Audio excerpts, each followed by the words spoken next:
जिसका नाम है रमजान, आया महीना वो के जिसका नाम है रमजान। أعوذ بالله من الشيطان الرجيم بسم الله الرحمن الرحيم قد أفلح المؤمنون الذين هم في صلاتهم خاشعون والذين هم على صلاتهم يحافظون. Aujourd'hui, pour le dars, j'ai choisi un sujet basé sur un extrait de Messie Promilat Wassalam, le fondateur de la communauté musulmane Ahmadiyya.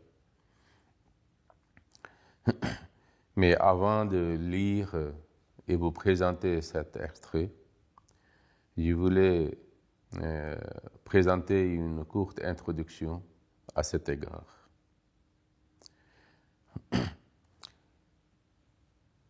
Il faut savoir que différentes religions présentent comment obtenir le salut. Et l'islam aussi présente. Le christianisme présente que Jésus-Christ a été crucifié pour racheter le péché des êtres humains, alors que ceux qui croient en sa mort par la crucifixion, il aura le salut.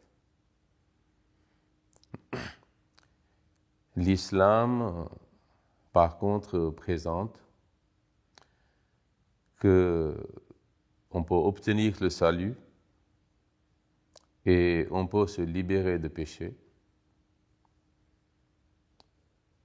par la certitude.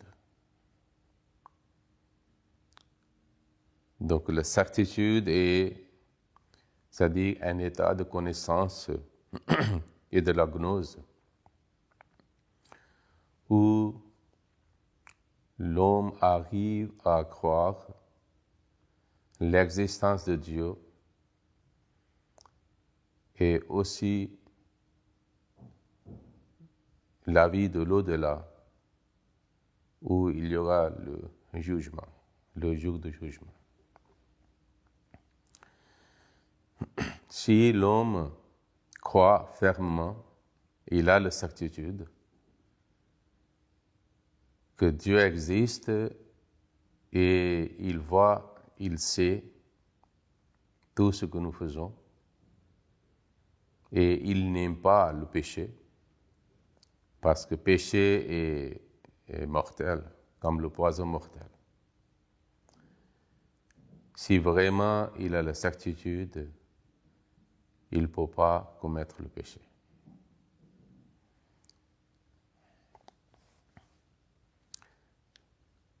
Le verset que j'ai récité devant vous, je vais présenter d'abord la traduction. Sans aucun doute, le succès viendra aux croyants qui sont humbles dans leur prière. Ce sont les versets 2 et 3 de Surat Al-Mu'minun, chapitre 23. Et puis, sur le même sujet, il y a le verset 10. وَالَّذِينَ هُمْ عَلَىٰ صَلَاتِهِمْ يُحَافِظُونَ et qui veillent leur prière. Comme le Messie Promilat Wassalam mentionne le salut, la certitude, la connaissance et aussi bénédiction de prière lorsque, avec une telle certitude et la grâce qui est accordée par Allah à quelqu'un, et puis il arrive à une étape, une position, une station, qu'il a le salut. Il est un avec Dieu.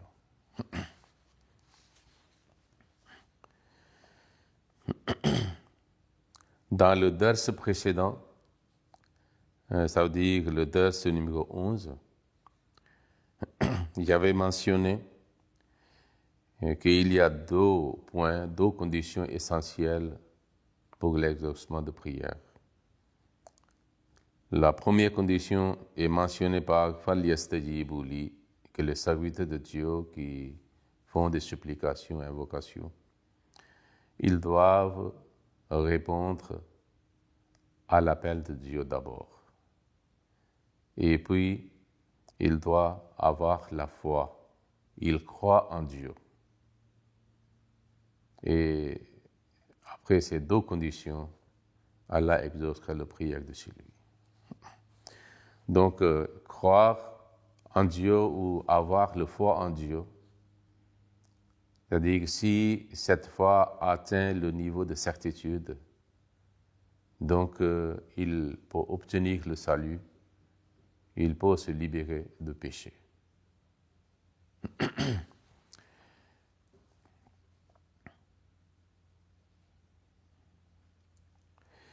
Alors pour le salut, la certitude est indispensable, primordiale. Pour le salut et aussi pour l'exaucement de prière. Le Messie premier salam a mentionné que la connaissance, plutôt la certitude, qui est, c'est-à-dire, c'est la connaissance et la certitude qui créent chez les êtres humains l'amour de quelque chose ou la crainte de quelque chose. La certitude crée l'amour de bonnes choses et la crainte contre les mauvaises choses qui sont nuisibles. Donc on peut dire amour pour le bien et la crainte, c'est-à-dire ou haine contre le mal. C'est la nature de l'homme, lorsqu'il croit fermement, il est sûr et certain que telle et telle chose est dangereuse et nuisible pour moi, il s'éloigne. Et si il croit fermement avec la certitude que telle et telle chose est bonne, est utile et bénéfique, il a envie de le faire, il aime cette chose ou cette personne.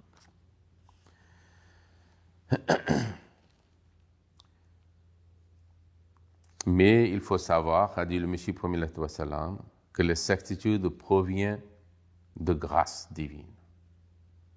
L'homme fait des efforts, mais si la grâce divine n'est pas avec l'homme, il ne peut pas avoir la certitude.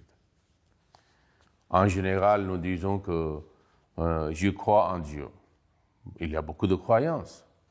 Il y a beaucoup de croyants, pas seulement les musulmans, les chrétiens, les juifs, les hindous, tous disent croire. Mais est-ce qu'ils vraiment croient en Dieu, que Dieu existe? Dieu, c'est-à-dire est l'omniscient. Il y aura le règlement de compte, le jour du jugement.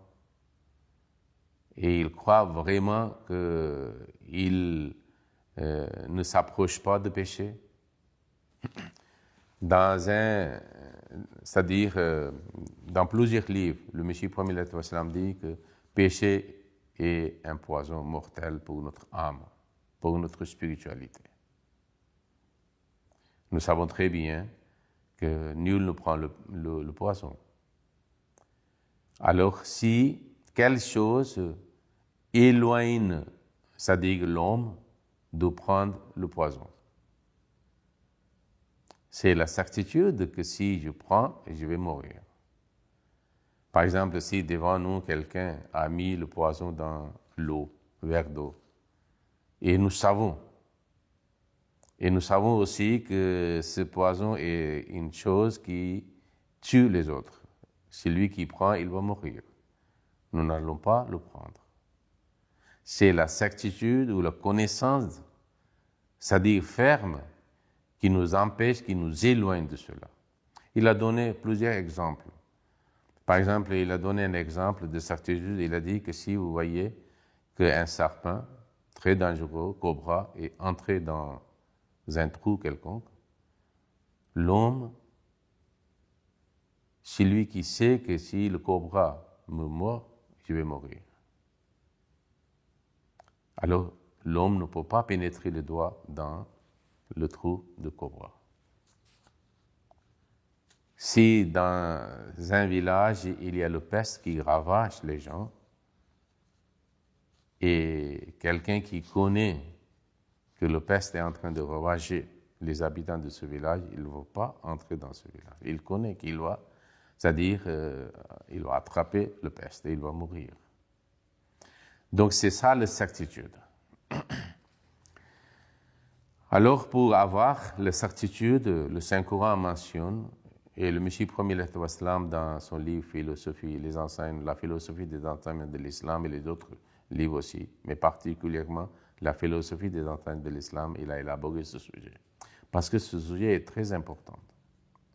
Il a mentionné qu'il y a 3 étapes, c'est-à-dire de connaissance pour arriver à la certitude.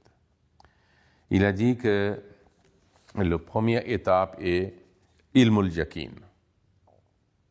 Ilmul yaqin, ça veut dire savoir par certitude au niveau de l'intelligence et de raison, est mentionné dans Surat At-Takasur, chapitre 102, verset 6. Et la deuxième étape est Ainul Yaqin, savoir avec certitude au niveau de la vue. Ain signifie l'œil. Cela est aussi mentionné dans Surat At-Takasur, verset 8. Et puis le troisième, c'est Haqqul Yaqin, savoir avec certitude au niveau de la réalisation par expérience personnelle. C'est mentionné dans Surat Al-Waqi'a, chapitre 56, verset 96, et Al-Haqqa, chapitre 69, verset 52. Et puis le Messie premier a mentionné aussi, c'est-à-dire par des exemples, okay, pour que nous puissions sûr et certain, c'est-à-dire de ce phénomène. Il dit que ilmul yaqin, il a donné un exemple, par exemple, si quelqu'un voit, c'est-à-dire un nuage de poussière ou de fumée, mais il ne sait pas c'est quoi, mais il voit, c'est-à-dire un nuage de poussière ou de fumée, dont la couleur est de couleur de fumée. Donc il peut avoir une idée de loin que ça, il y a un feu quelconque, quelque part, et dont le fumée ou le poussière que je vois. Okay. Quand il voit le fumée, il raisonne, utilise son intelligence et il a dit il est possible qu'il y ait le feu. Puis il s'approche de ce lieu et il voit avec ses yeux que c'est un feu. Il voit la couleur, il voit des flammes, par exemple. Cet état de savoir ou de connaissance est Ainul Yaqin, avec des facultés. Okay? Il a pu savoir avec les yeux, il a vu. Mais lorsqu'il s'approche tellement qu'il sent la chaleur, et puis il met sa main dans le feu, et le feu brûle sa main, c'est Haqqul Yaqin. C'est-à-dire, il a eu la certitude, c'est-à-dire par la réalisation ou par sa propre expérience. C'est ça le Haqqul Yaqin. Quand quelqu'un traverse ces étapes, arrive à Haqqul Yaqin, concernant l'existence de Dieu, concernant le jour du jugement, après la mort, et ceux qui font de bonnes œuvres seront récompensés et ceux qui font des vices et de péchés seront rétribués et punis. Si l'homme a cette certitude, il a dit comme la certitude concernant le poison, la peste, le serpent, alors cette certitude éloigne l'homme, ok? C'est-à-dire de cette chose dangereuse.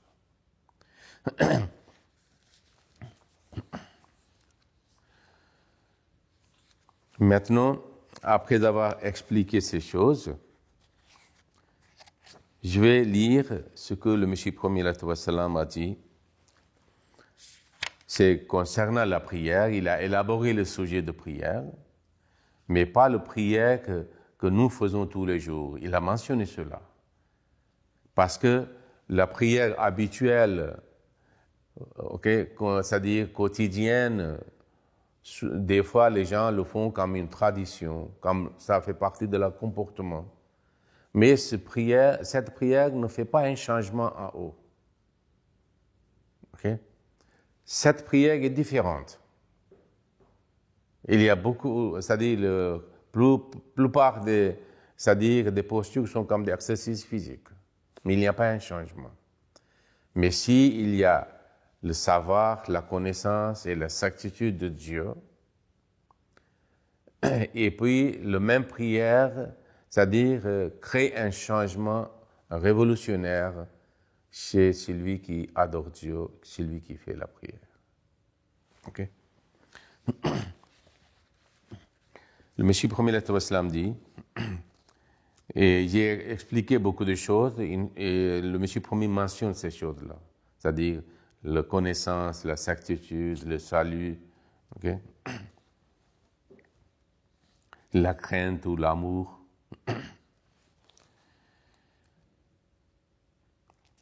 Il dit, la vérité pure et simple est qu'on ne peut avec certitude se libérer du péché, ni se lier à Dieu d'un amour réel, ni ne peut-on la craindre comme il se doit, aussi longtemps que par sa propre bonté et sa propre volonté, on ne le connaît réellement, c'est-à-dire on connaît Dieu réellement, et n'obtient de lui sa force. Il est évident que l'amour et la crainte procèdent seulement de la connaissance. Si quelqu'un ne connaît pas la beauté de quelqu'un, il ne peut pas attirer vers cette beauté. Si quelqu'un ne connaît pas que telle et telle chose est dangereuse, il ne peut pas s'éloigner, il ne peut pas craindre de cette chose. Un exemple, par exemple, si c'est-à-dire, il n'y a pas de lumière et l'homme, il y a quelque chose qui est suspendu, par exemple, une corde quelconque. Et si, c'est-à-dire, il est possible qu'il pense que c'est le serpent.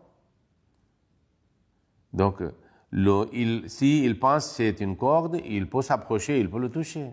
Mais le moment où il devient qu'il est serpent, il s'éloigne.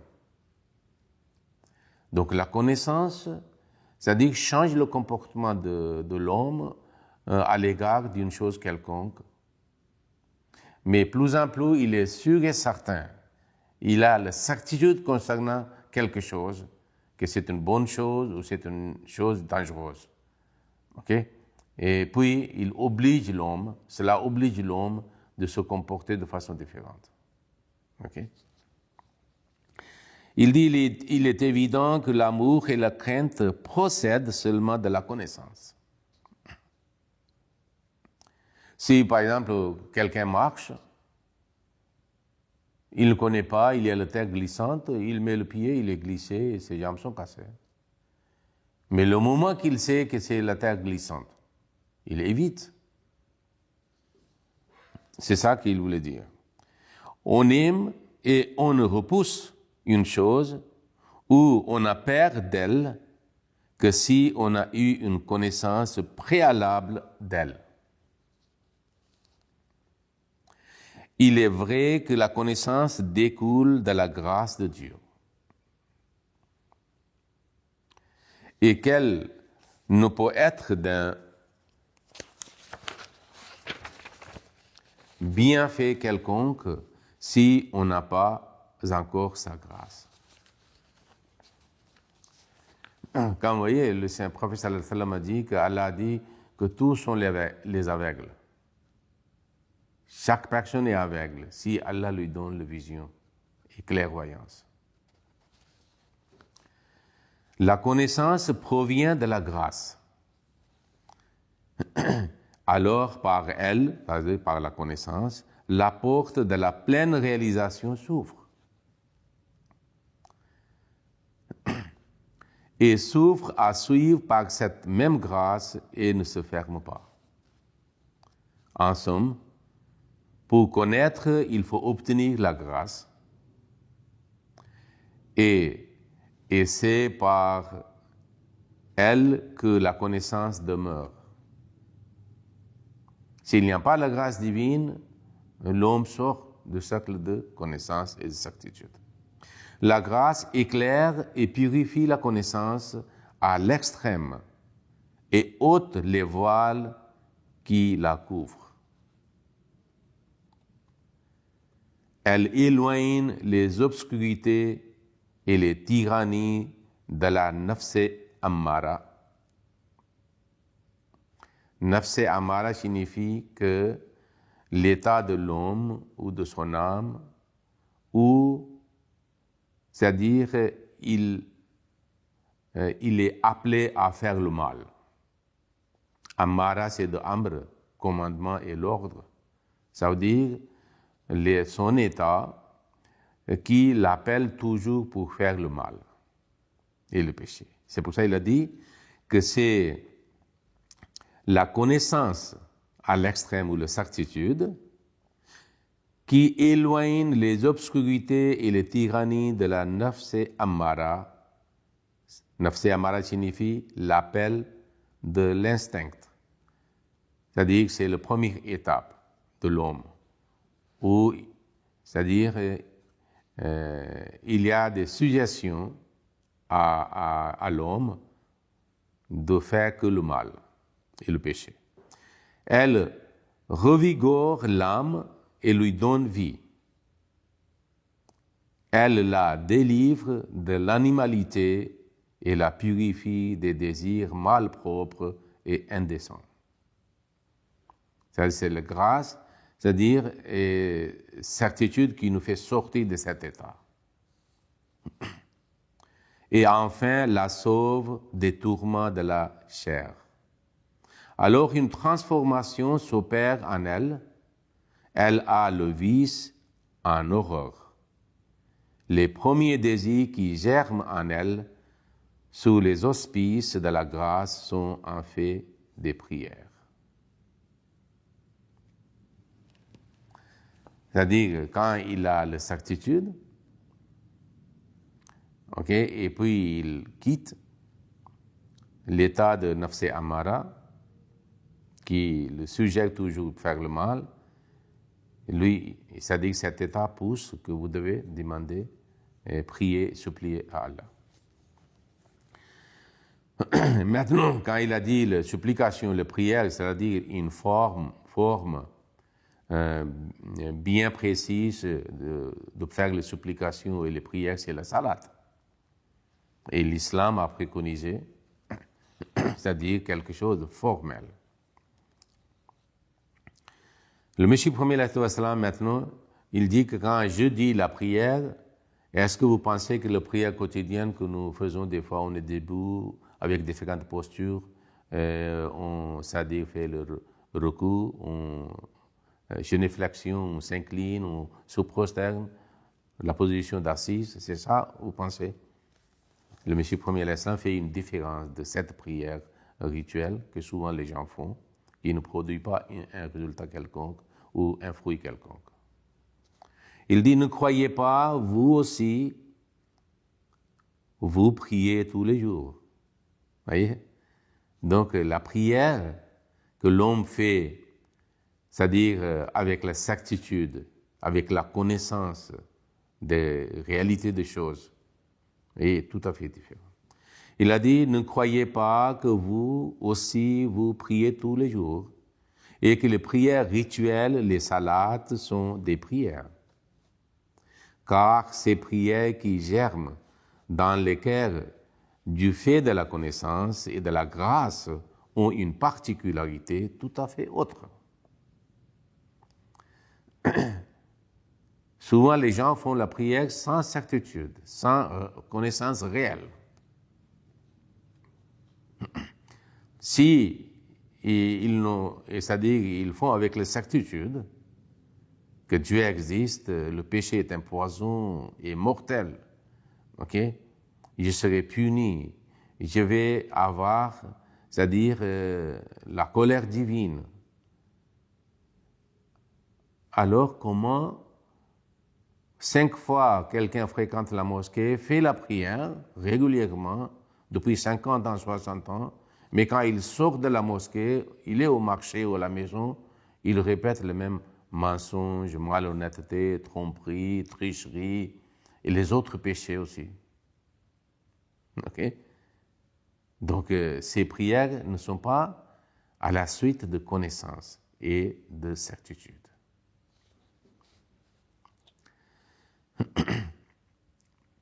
Il a dit, car ces prières qui germent dans le cœur du fait de la connaissance et de la grâce ont une particularité tout à fait autre.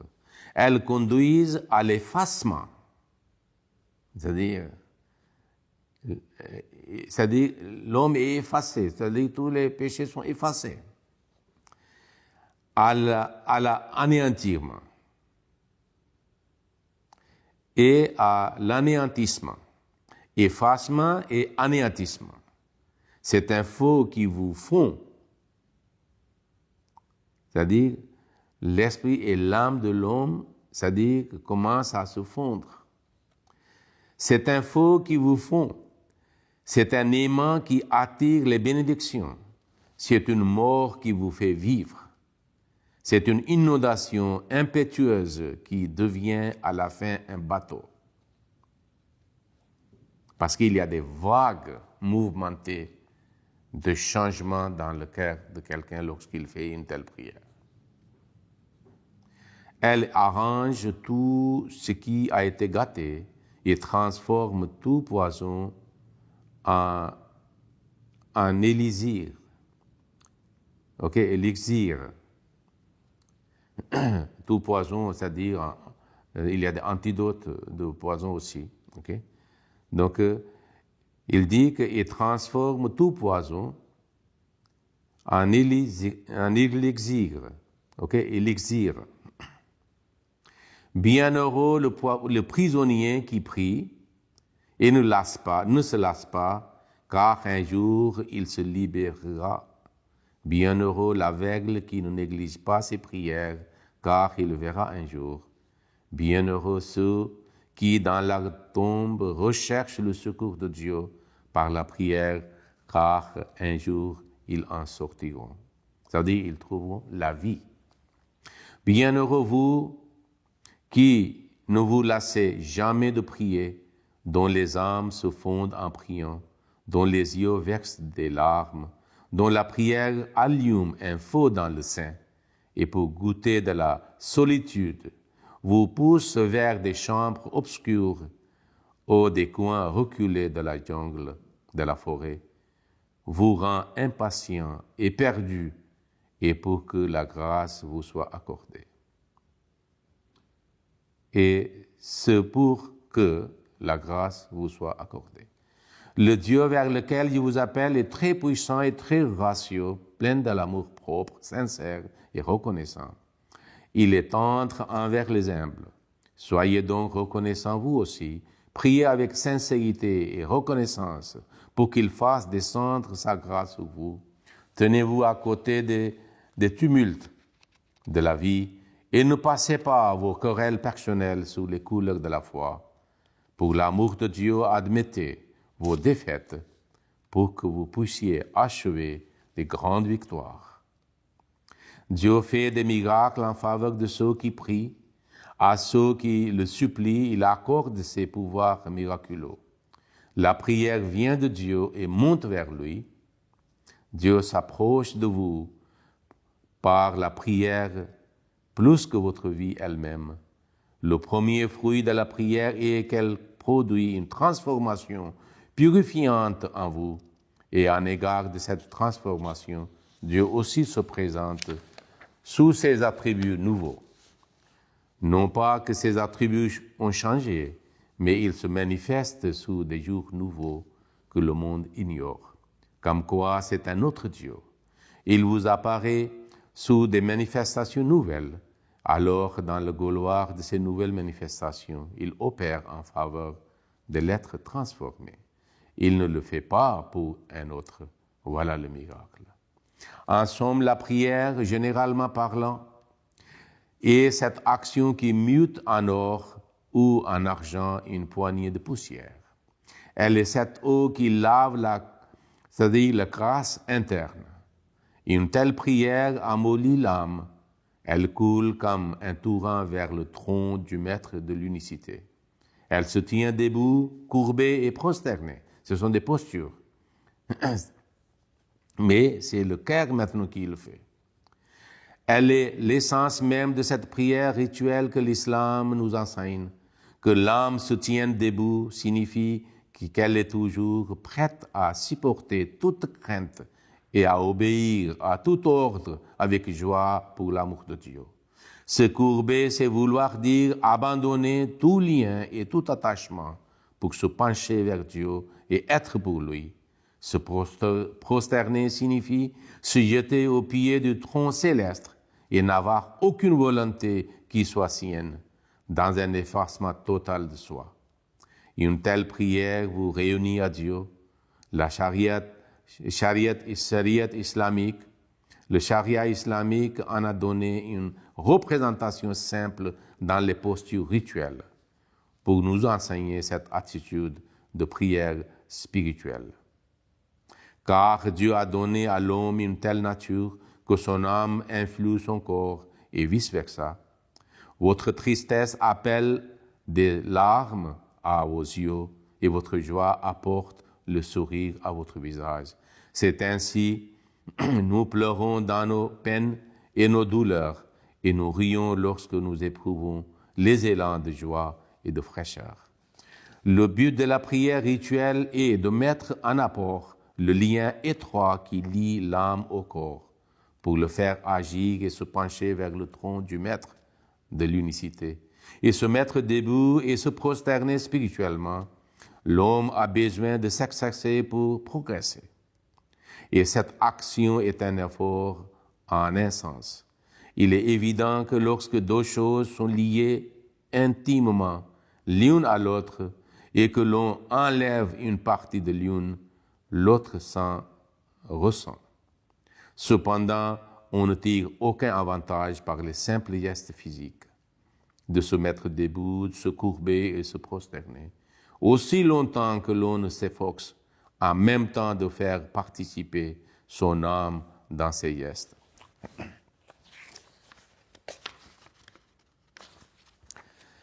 Cette participation se termine avec la connaissance et celle-ci avec la grâce. Depuis le commencement, depuis la création de l'homme, Dieu a établi le principe que lorsqu'il veut faire descendre sa grâce sur quelqu'un, il lui envoie d'abord le Saint-Esprit qui l'aide à développer en lui l'amour de Dieu.